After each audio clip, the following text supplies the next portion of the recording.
Hey guys, welcome to Travel Feels. Today I'm going to show you the best and easiest way to do speed ramps in Premiere Pro. And if you don't know what a speed ramp is, it's basically going from normal speed to slow motion in a smooth curve instead of just all of a sudden going from a normal speed to slow motion or from slow motion to normal speed. It's making the transition in a more smooth way. To show this, I visited my roots and went rollerblading with my friend Eric.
A lot of you probably don't know that I actually kind of got my film career started off in rollerblade films. We used to rollerblade a ton with my brothers when we were younger, and we would make skate films with my brothers and our little crew of rollerbladers. And these were the first films that I technically made way back in the day.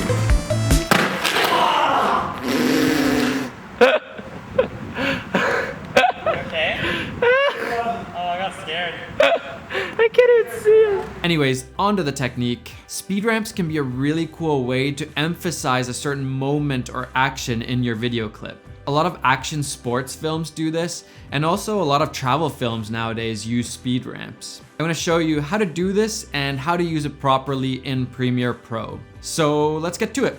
So in order to do the speed ramp effect, all you need to do is shoot in higher than 24 frames per second. This means you're shooting in slow motion, and therefore you can go from normal speed and ramp down to slow motion, or go from slow motion and ramp up to normal speed. But you can't do this effect if you haven't shot in more than 24 frames per second.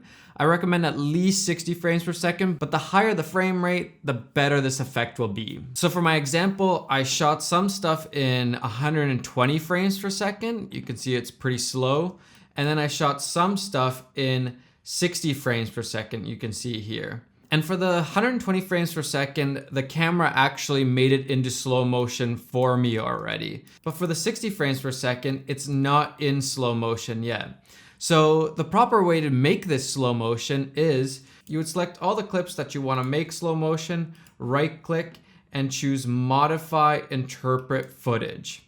And then what you say is assume this frame rate and play it at 23.976 frames per second, which is 24 frames per second. So what this means is it's taking that 60 frames that you filmed per second and it's spreading it out to 24 frames per second. So now what you get is 2.5 seconds of footage for every second of footage that you filmed in 60 frames per second. And basically that just means it's gonna be in slow motion now, and it's gonna be slowed down by 2.5 times. So click OK, and now all that footage is playing in slow motion because it's playing it at 24 frames per second. So let's start with this 120 frames per second example here. And this is a really easy effect to do actually. It doesn't take much time and you can do it all in Premiere. And so what I do is I just scroll up in this little area to make this real estate a little bit bigger so you have more space to play with. And then what you do is you right click on the effects here. And basically from here, you can choose different attributes to that footage that you can then manipulate using keyframes going up and down along this line that's here. So for example, it's always defaulted to opacity. So what we could do is just add a point here and add one more point here. And it's basically just gonna fade to black. So from 100% opacity to 0% opacity. But what we're gonna be looking at is time remapping. So you right click on the effects, choose time remapping and speed. And now this line actually represents the speed that we're playing that clip at.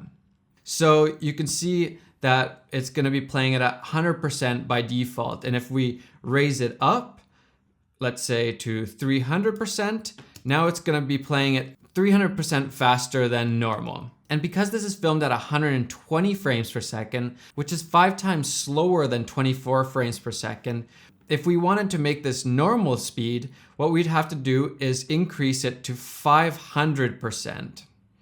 And then it would play at normal speed and no slow motion.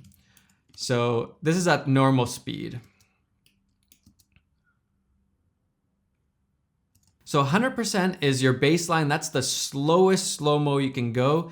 And in this case, 500% will be the normal speed. And I don't really want to go faster than the normal speed. And so for a clip like this, I would choose a few spots that I really want to highlight. And the first spot is, I think I want to do a little slow motion right here.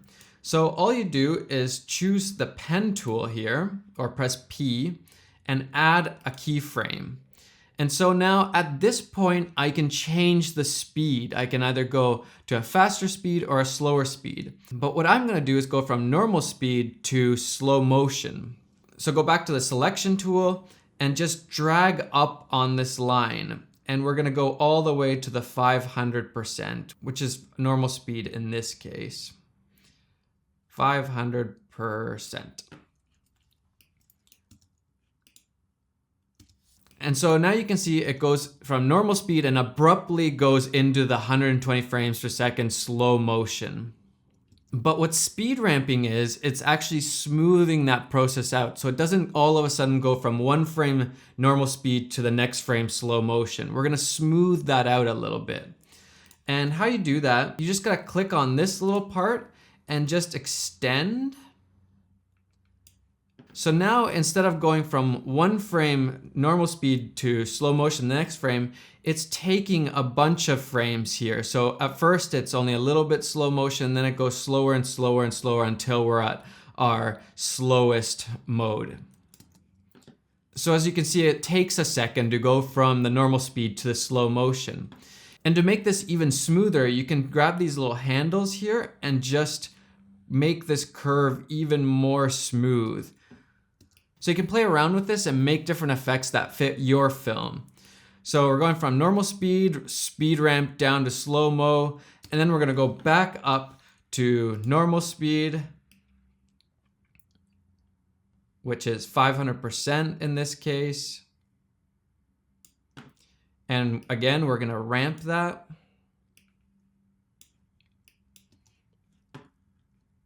And then right about here, I want to go back into slow motion when he's doing the backflip here.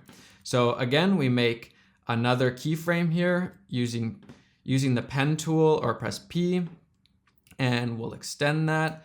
And then we're gonna drop this down to 100% again. And we'll curve it out a little bit, make that transition nice and smooth. And so I think it's going a little bit too late. It's only catching the end of it. So you can just move this right on over till you find that right spot. That looks much better now. Yeah, that looks way better now. And then to finish the trick, to really get that stomp landing, we're gonna go back into normal speed for that landing. So we're gonna make one more keyframe right before he lands here, And we're gonna go back up to normal speed, 500% in this case. And we're gonna ramp this. And so when he lands, I want it to be in normal speed again, real time. So a little bit back still to really emphasize that landing. And we're actually gonna go earlier. I think it'll look better. Yeah, we're gonna go way earlier, and we're just gonna make that a little bit longer. Boom. Boom. So that's perfect. So let's see what we have now. So we have normal speed, ramp down to slow-mo, and ramp back up into normal speed, and ramp into slow-mo, and ramp back into normal speed for the landing. And that's basically it. It's really easy. The only downside is that the audio doesn't really follow along, but you could play around with the speed of the audio to match your ramp speeds. But really, I'm not too worried about this. You can kind of move around the audio and add some sound design and make it work for you. In this next example, the footage was filmed in 60 frames per second, which means it's gonna be 2.5 times slower. And how you figure that out is you just divide the number of frames that you filmed it in by 24, and then you'll figure out how much slower your slow motion is. If you divide 60 frames by 24 frames, it's 2.5. So we go to the effects, right click and click speed. And now we have our speed line here. And in this case, because it's filmed in 60 frames per second, if we want normal speed, we have to get it to 250%, 2.5 times. So we're gonna go to 250 here in the beginning.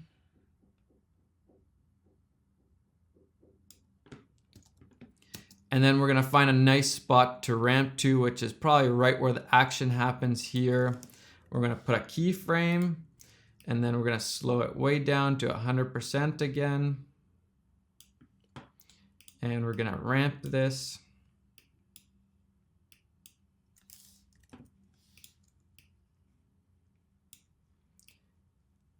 And we want it to happen a little bit earlier. Yeah, still a little bit earlier. So it goes in fast and in slow-mo. And then we're gonna speed ramp out again here. So somewhere around here to really get this landing down, we'll go back up to normal speed, which is 250% in this case. Extend it out. Make it nice and smooth. And that looks pretty cool. Really emphasizes the trick that he's doing and keeps it interesting. If I showed the whole thing in slow-mo, it might just drag on too long and get kind of boring. So this is a good way to really highlight the main parts of the action. And another thing you can do is actually use this as kind of a transition to the next clip. So in this case, we're going from slow-mo to ramping up. And then on our next clip, we could do the same thing. We could start in normal speed. This one's 120 frames per second, so we're gonna go to 500.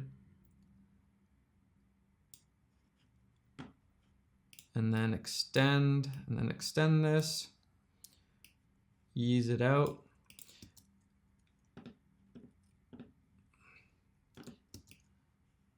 And we're gonna slow-mo right about here.